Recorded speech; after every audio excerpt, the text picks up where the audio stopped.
Prime Minister Narendra Modi's recent assertion in the Indian Parliament claiming ownership of an island in Sri Lanka has sparked controversy.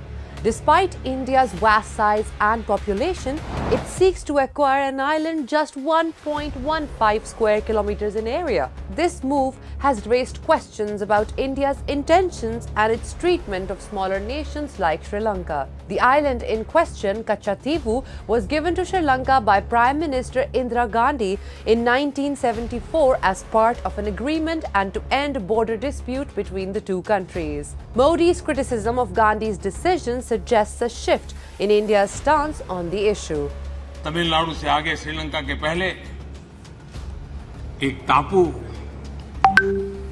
किसने किसी दूसरे देश को दे दिया था, कब दिया था, कहां गई थी? क्या ये भारत माता नहीं थी वहां? क्या वो मां भारती का अंग नहीं था? और इसको भी आपने तोड़ा।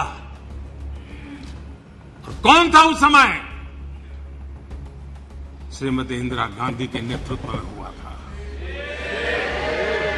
Speculations arise about the deeper motivations behind BJP's actions, with some pointing to historical and religious connections between India and Sri Lanka, such as the tale of Ravana from the Hindu epic Ramayana.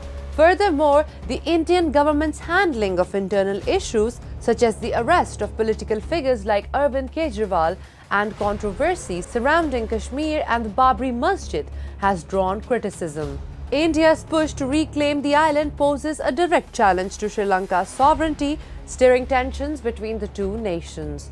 As elections draw nearer, the Modi government faces mounting challenges and diminishing electoral prospects. The attempt to shift focus through such maneuvers may not be enough to sway public opinion.